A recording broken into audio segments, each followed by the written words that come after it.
you everybody for joining me in Facebook land, YouTube land.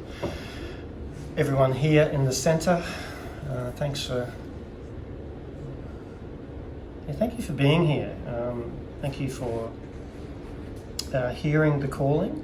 It's interesting that some faces here tonight that I haven't seen for a while, and tonight of all nights, you know, the conversation, some of you may be aware of what we're going to talk about, and even if you're not aware, you soon will become aware of that. In saying that, I'd just like you to notice your arisings. So as much as this is a lecture on non-duality and a conversation, this is also a meditation for you. I think a lot of the times that we think that meditation is closing my eyes, sitting on a mat and maybe saying a mantra with doing mudras, when in actual fact life is meditation. Each and every moment something is placed upon your path, and it will create a movement within you, and that movement is called an arising. Well, what is arising within me at these moments? Can I notice the thoughts? Can I notice the emotions? Can I notice the body sensations? So if we start to adopt that looking at life as a meditation, we can then start to see from a perspective that has a non-judgmental aspect of life, an observing self aspect of life, and even to the point where there's this curiosity of, wow, this is really interesting, what's happening for me. That place of non-judgment, curiosity, can be known as self, the essence of what we are, potentially consciousness, while we're having this human experience. And that consciousness can be then linked to something larger, and that's the consciousness of the universe, consciousness of everything, one consciousness that everything comes from, that everything is experienced in, and everything returns to. So tonight, just notice your arisings. Some of the stuff that I will share with you may resonate, and the stuff that does resonate, just inquire into that. There may be things that maybe don't resonate, and in the non-resonance of it, then also just be curious about that. So no matter what happens tonight is an opportunity for you to meet these parts of yourself, which is meditation. So welcome to meditation tonight. Okay.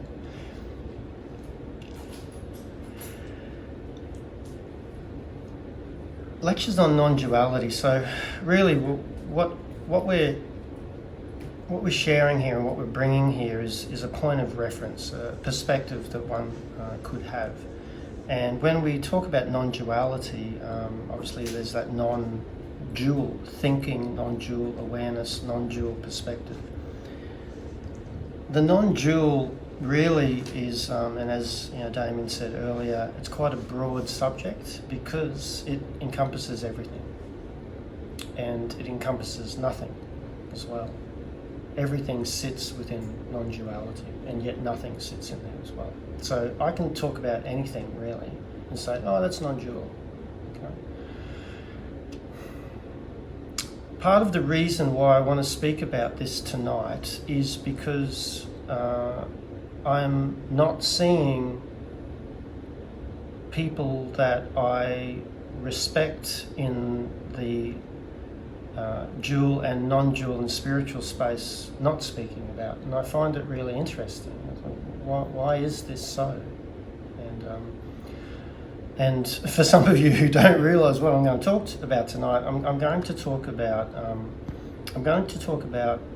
aliens, and I'm going to talk about channeling, and I'm going to talk about channeling aliens. So notice what's arising for you. Okay.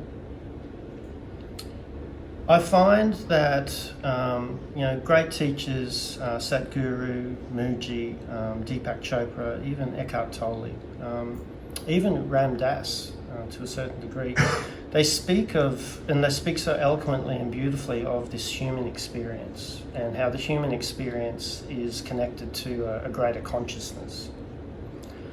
And they speak very well about how to, in a sense, integrate and embody the human experience while recognising that you are consciousness. And I appreciate all of the teachers who do that. What surprises me is that we don't, or they don't actually speak, or I can say that's a large, what is that? Judgment that I've created there. I haven't heard them speak is probably more true.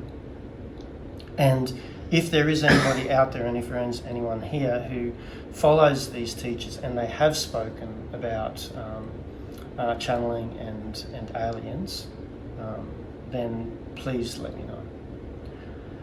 From what I've heard, they don't, which surprises me. I think, what's going on here?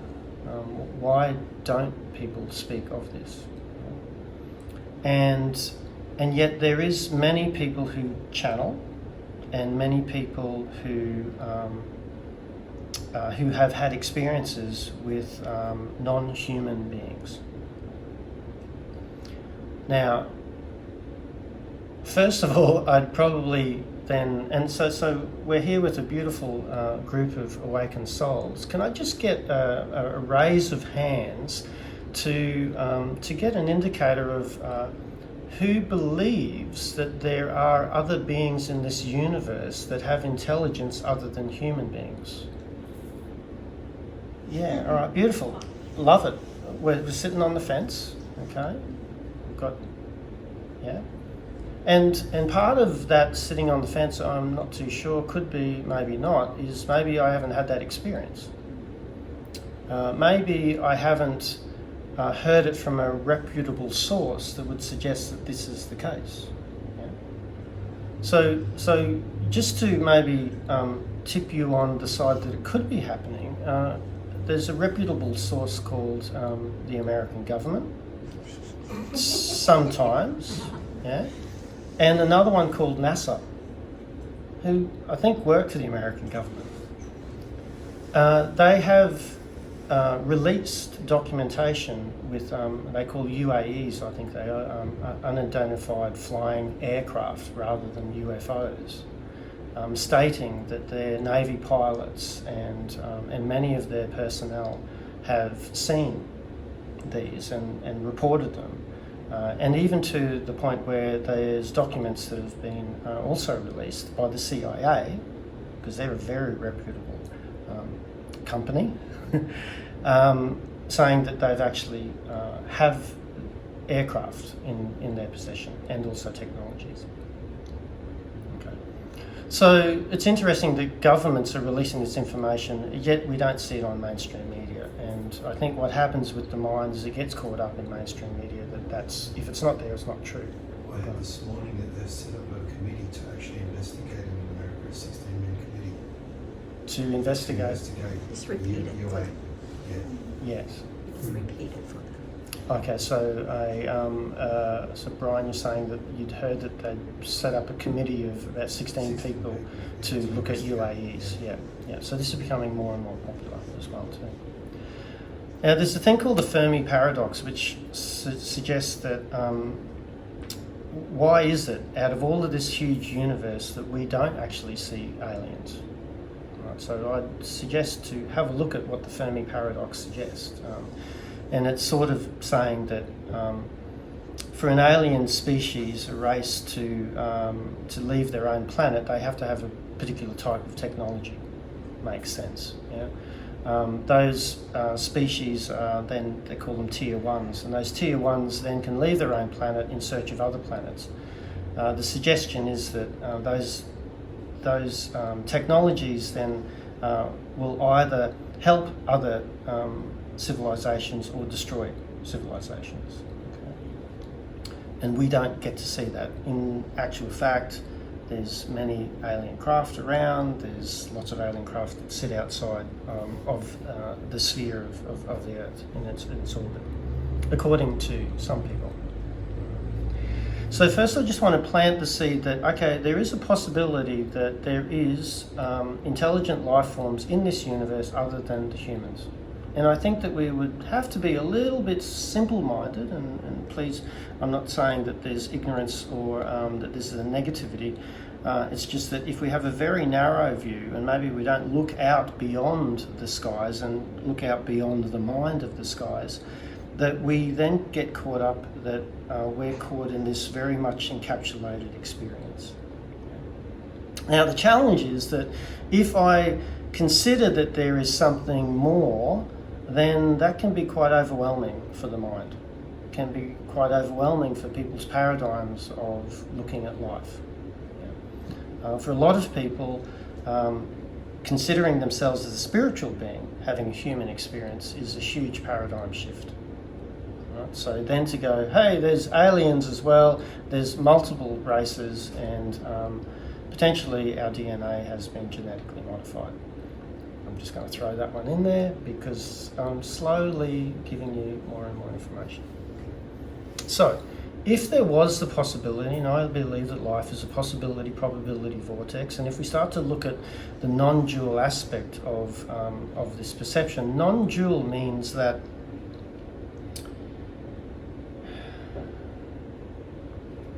there is one creator. That one creator creates everything. It creates fractals of itself, which are then experienced within the universe and multiple universes. And each one of those experience of the fractals of itself feeds back into the one creator's experience. Okay, so there is more than just, say, 8 billion fractals of itself, which is, we're coming onto that population of the Earth at the moment. There's more than 8 billion fractals within the universe. So fractals could be appearing as other alien species in different dimensions. So we have a third dimension, so there's multiple dimensions that we don't necessarily see. Even for us to look at the colour spectrum, we don't see all of the colours that there are. We know that X-ray is there, but we can't see X-ray. We know that ultraviolet rays are there, but we don't see them. We need particular technologies to see them. So just because we can't see it, it doesn't mean that it doesn't exist. I have no idea what the wind looks like, and yet I see its effects. I can feel it on my skin, I can feel the coolness of it, or I can feel the heat of it, and I can see how the trees are blowing. And that's wind, but it exists, but it doesn't. I can only see the effects of it. When we look at different races and other beings other than human beings, one way that you can recognize them is by seeing them. Okay? I myself haven't seen any, okay? So I can't say that there's that. However, there's other ways that you can sense their presence. And the ways that you can sense their presence is through their energy signature, their vibration. Okay. So I can feel the wind, even though I can't see it, and then I know it's there. I can feel the heat, even though I can't see it, I know it's there. So when we're tapping into particular species other than human beings, it's about feeling into the subtle energies that shift within the body, around the body, and outside of the body. So I started to notice this energy, these vibrational rates moving in and out of my environment at particular times through meditation. And this is how I then started to find it. Pulling that back a bit too, and part of the reason why I'm saying this is that I am no one special. I am still learning the art of what we call channeling, opening one's self up to non-physical beings. And through that art, I can get to experience other dimensions, I can experience other entities, and I can get to tap into different types of information that I wouldn't normally if I didn't tap into that experience. Now, I can do that, and I'm not anyone special. I'm just a human being like you all are, and you can do this, and I would probably say that some of you are already doing it without realising.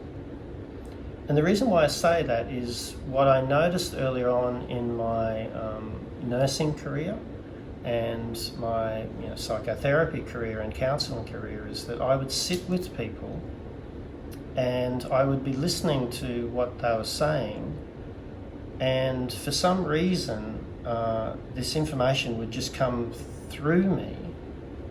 I would feel as though I'd step to the side and I would then share this knowledge and information. And as it's coming through me, it's so precise and concise and beautifully articulated specifically for that person. There was a part of me that was noticing this. I'm thinking, man, this is really good. I've never said these words in this pattern before. So, people could say, oh, that's flow state, Maurice. Well, yes, it is flow state. Maybe in flow state that actually happens. So I started to recognise that, wow, there's this energy that sits with me that has great knowledge around metaphysical things. And so as I sat with it, I then started to feel into it, and for some people they might call it your guides. Okay, so we all have guides, non-physical guides. And those guides have contracted to us via an agreement to walk with you in your life. And they'll just let you know. They'll give you a bit of a nudge, they'll give you some information, they'll tell you to go over there. So they're really beautiful. And some of those guides can be your ancestors. Some of those guides can be beings that you've encountered in past lives. And some of those guides can also just be groups of entities that have also made themselves available to you to access that information.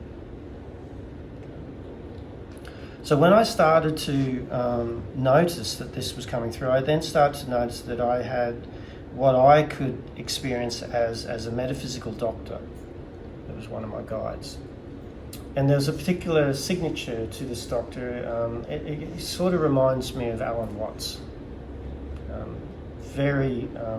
Wears a suit, he's got a vest on, tie, very upright, and very quite stern and can speak in that way. So I started to notice that this energy would want to move through me at particular times, and I had no choice. I just got out of the way, and I would just sit and listen and go, wow, this is just magical, this is beautiful. I wish I could speak like that. And in actual fact I was. Okay. And then I started to notice other signatures, energy signatures that were around me as well. There was a Buddhist monk. Makes sense. Yeah. So I just call on this guy, this monk, to give me this information about Buddhism. No worries. So whenever I read scriptures and texts on Buddhism, it was like I was remembering. I'd pick it up for the first time and go, oh, I know this stuff. Yeah? And so I could affiliate with it really quite easily.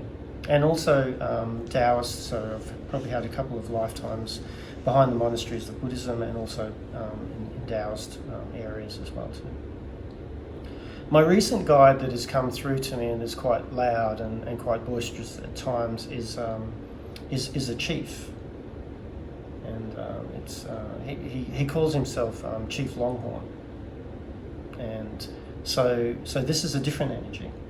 And so at particular times, different guides will then step forward or make themselves known. And if I allow at particular times, I can allow it to speak through, and I can get particular information.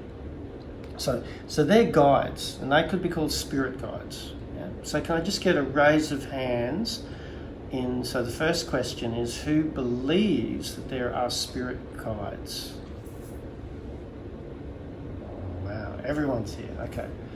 Can I now get another raise of hands as who has been able to tap into their spirit guides?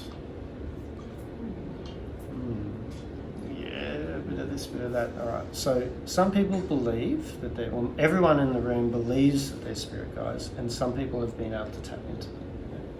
Yeah. So this is where meditation can be very helpful, because once again, meditation, yes, we're trying to quieten the mind. It's more so, can I notice what's arising within me?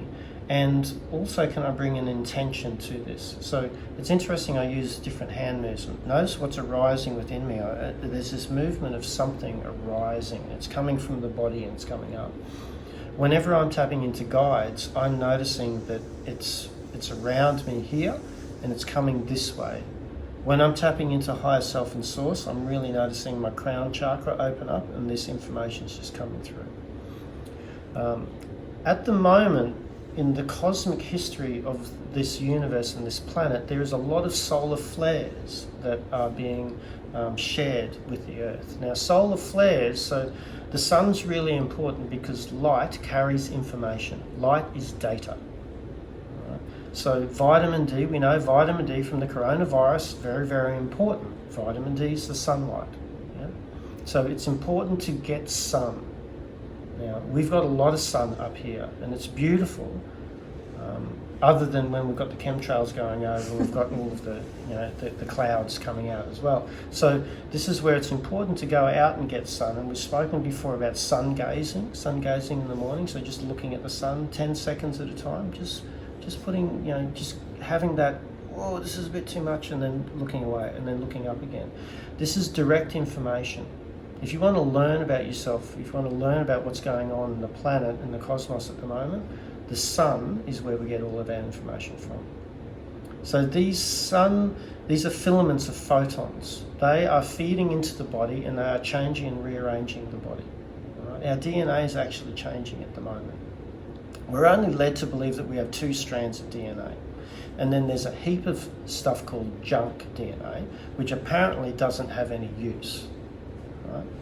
So that junk DNA is actually getting put together with all of these light filaments that are coming onto the planet. So the sun is very, very important. Now, bringing you back, through meditation, what we're doing is we're stilling the mind and we're tapping into these subtle energies. So what I'd like to invite for you at the moment is that let's just see if there's any guides around. Let's just see if there's any non-physical beings in this room. Because I'll tell you what, if we had a non-physical being meter, it'd be going off the Richter scales. This center is like a portal and a vortex for the future, the past and the present. So what I'd like you to do, I'd just like you to, just invite you to closing your eyes. Just closing your eyes. Now, intention's really, really important. Am I open and willing to experience, maybe to meet some of my guides? Because everyone in this room put their hand up and they said they believe in spirit guides. So we've already got a belief that's happening. We're already halfway there. So in this moment, can I allow myself to just feel into if there's any energies within the body, around the body, or outside of the body? I'm just actually asking, tapping into you guides. Hello, I'd really like to open myself to your energies.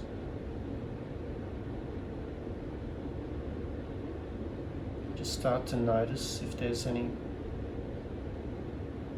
feeling of a location of a signature that might be with you.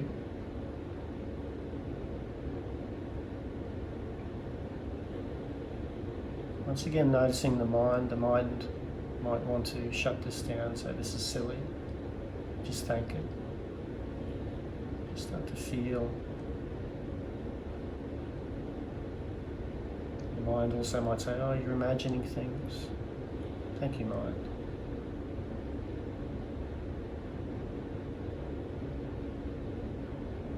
Just start to notice if there's any little subtle energies, any movements, even within the body. Sometimes I get a tingling on the left side of my scalp, around my my temple.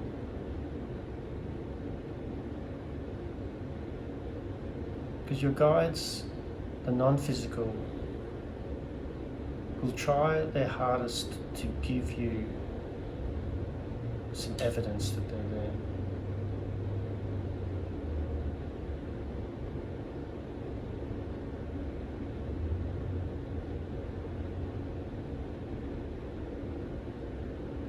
And maybe for some of you, you might be able to identify that there's something around near you. Just inquire into them and saying, is there anything that you would like to tell me? Is there any information that you would like to pass on?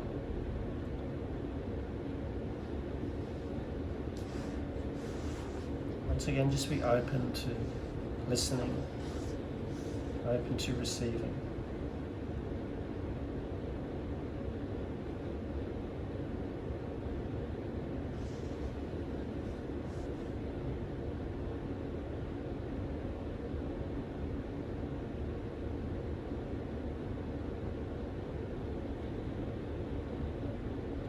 If you have received some information, just thank the guides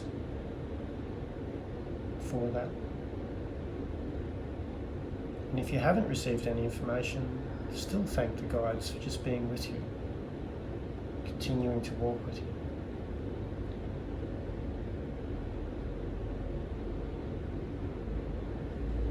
Just get you to bring your attention back to the body, back to the breath, and back to the room as well.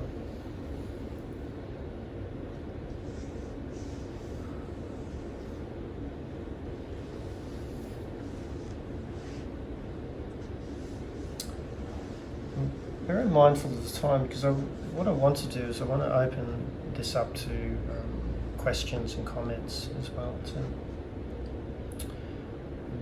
Before I do that, I'll probably just bring you back around to really the real reason of all of this is that potentially there is extraterrestrial beings. Potentially there is other beings other than us in this whole universe that have intelligent life. And those beings might actually exist in a non-physical form. They can also exist in a physical form, depending on the dimensional makeup of their so-called bodies, because not every being has a body. The higher dimensions that you move into, the higher densities that you move into, it's a finer vibration. It's sort of like, the archangels. So there's much talk about the archangels, and they manifest and then they leave, and then they show themselves and then they leave. So they're very fine vibration. There's ascended masters. There's different, what is known as so we have a mind-body-spirit complex, and then we have a social memory complex. Social memory complex is a group of beings that have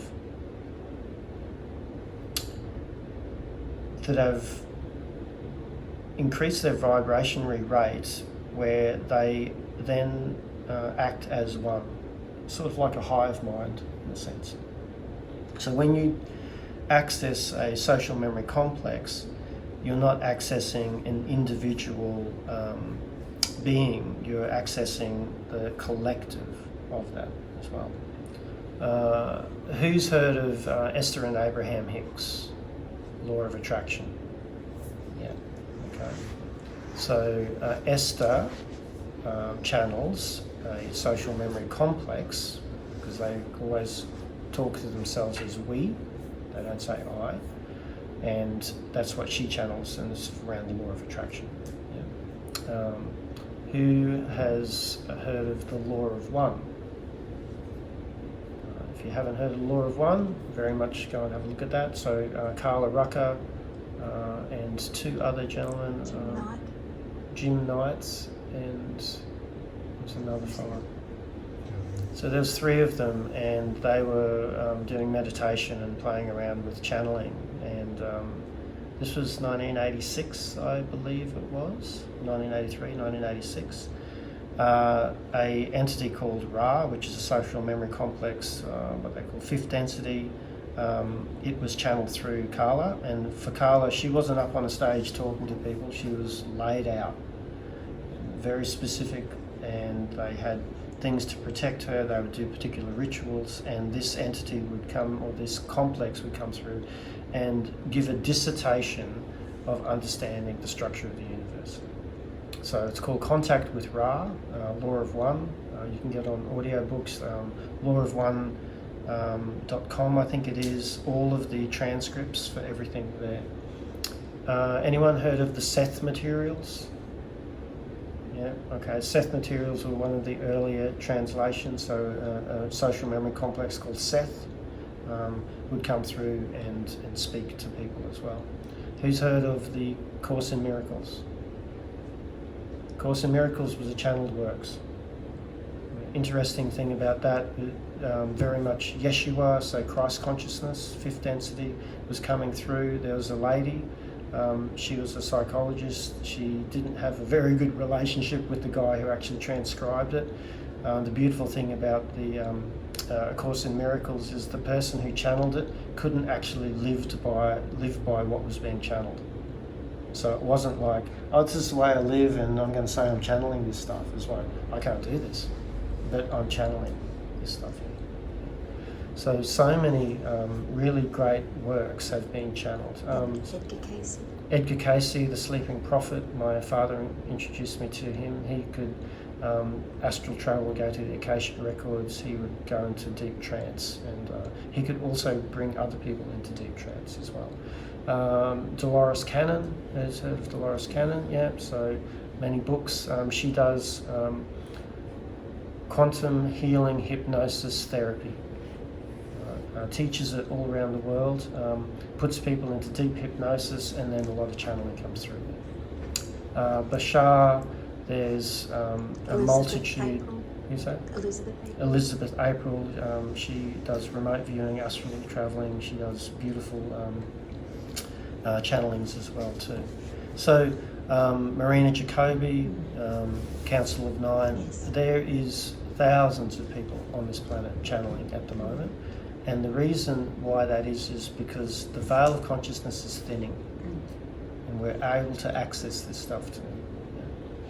So, I myself have channeled particular entities, particular beings. I had an experience where I channeled a funny little fellow called Ernesto. Ernesto came from, I think it was about the 13th century, and Ernesto was visiting me and he's really happy, and he says, "Oh, thank you so much for the work that you've done." I went, "Oh, okay."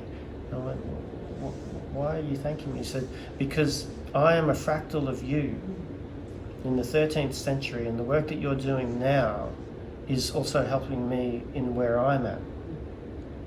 Oh, that was lovely. So I was visited by another fractal of me in the 13th century. So in a sense we could say a past life. However, with non-dual thinking, time is both linear and simultaneous. Yeah? And everything happens in the now. So there's many experiences that you can have when you open yourself to them. Now, I only started to feel this after I said that this was possible. If you don't think it's possible, then it's not going to be probable. Yeah. If you believe that spirit guides are real, then you open yourself to it. If you believe that there are aliens, then you're opening yourself to it. If you believe that you could be successful, then you're more likely to be successful. See how your belief is really, really powerful. So let's bring it back around to a dual perspective then, because this is the psychology. Yeah? If you believe something is possible, then it's going to be probable. You're going to start to find more and more evidence of it because you're going to start looking for it. If you don't think it's possible, then you'll find evidence that it's not possible. So be really mindful of what you believe. Be really mindful of what you're inviting in, because ultimately you're the one who directs your attention. I wanted to experience channeling because I saw it and went, this is amazing. I want to open myself up to intergalactical, interdimensional beings. Let's do it. And as I say that, my crown chakra is really open and firing at the moment. The speak of discernment. Of? Discernment. Discernment. So discernment's yes. Okay. Thank you. Yes, because some people haven't been discerning within this yet. For some people, they may go down the path of, I just want to have an experience. Anything, come on in. Yeah. Now we know from the law of one that there is two types of service. We have either service to others or service to self. Service to self is one of a dark path. It's manipulative. You can allow. So even if I said, hey, I just want to just give me an experience, I could be opening myself up to service for self type entities. All right. So this isn't, don't try this at home. In a sense, discernment is needed. I've got a good meditation practice, and with that practice, there's a ritual that sits around it. I protect myself with white light. Even tonight, before I spoke, I invited in service to others. I invited higher self. I invited my Palladian family of origin. I invited sentient beings that through love and compassion. So I'm very specific around the type of energy that I'm inviting, and then I open this vessel up as a conduit to speak through that. Now, I'm also very aware of the information that's coming to me. So what happens is that whenever I'm sitting channeling stuff for people or channeling stuff for myself, I feel a frequency. So I don't hear words, I feel a frequency, and then my mind translates the frequency into words. This is how things sometimes can happen. So discernment's really, really important, because you can open yourself up to service to self entities, and they can cling on to you. Yeah, and then we can then have some. We can go and see people, and we can get them released from you. Right. So all of that stuff is real. Okay. Just be mindful of that. Be mindful of that. If you do want to learn how to channel stuff, one of the best places to start is at one of our light language workshops, because light language allows you to sit, open yourself up, get the ego out of the way, and then start to recognize this internal vibration that then wants to speak. That was probably the beginning of my channeling experience. Okay. One final thing. What I have noticed from a psychological perspective is that when I listen to channelings of interdimensional species, the constant message that I'm hearing is that they are there to support us. They are not here to save us. They're not going to come down and go, hey, here's our spaceship, we're going to get rid of all of these bad people for you, and we're going to lift you up, and here's our technology, right? Because that's doing things to you. They can't do anything to you. Right? They can't do anything to you against your consent. They can only bring things to you with your consent. And this is where inviting, seeing it as a possibility, is the consent. Okay? Now, think of this from a service to self perspective. We watch so many movies where the CIA is doing really bad things to people. And then we say to ourselves, oh, it's just a movie. No, they're asking for consent. And because we allow it in our system, they go, oh yeah, that's what the CIA do. So when I say to you, oh, the CIA, you go, oh yeah, they're not very nice people. Does anybody know anyone in the CIA? Maybe not, unless you're a double agent and you're actually here working out what we're doing. and I still love you even if you are. It's the emotions, it's the mindset. Yeah. If you have a look at most of the movies that are created around aliens, what are they here to do? Take over. Suck your brains out. Yeah? So notice that there's a negative picture, negative narrative that promotes fear towards aliens. All of the channelings that I have heard that come from interdimensional beings, that is not the case. They're here to support. Now, the beautiful thing that I find with that, I actually feel safe.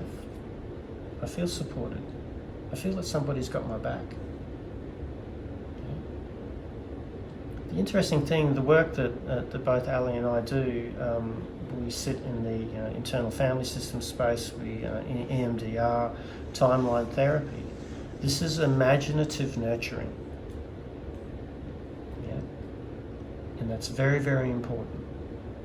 So in my mind, I might be listening to someone channeling extraterrestrial beings saying that we're here to support you and we've got your back and we want to, you are loved, you are part of everything, and this is actually part of a greater plan. I've got imaginative nurturing going on. I don't even know if this is actually happening, but in my mind and in that moment, I feel safe, I feel supported. Yeah. If I turn on the news, how supported and how safe do I feel? Ba-bam, yeah. Which is interesting, isn't it? Because we believe the news.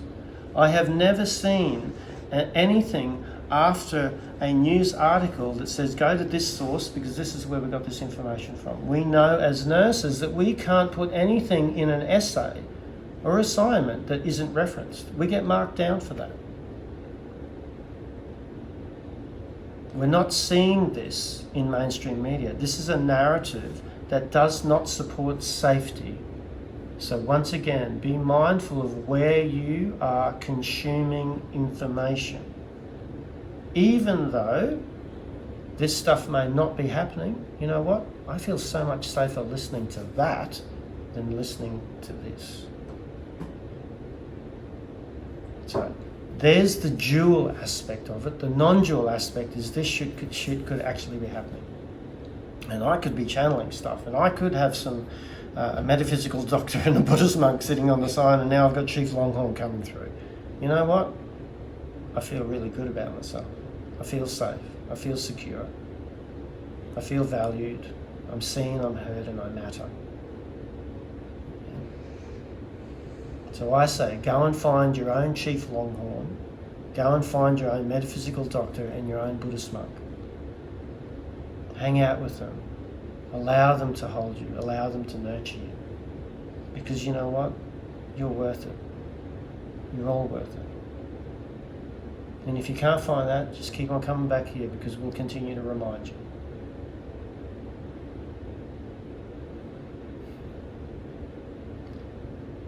So that's where we've gone today. I'll say goodbye to these lovely people.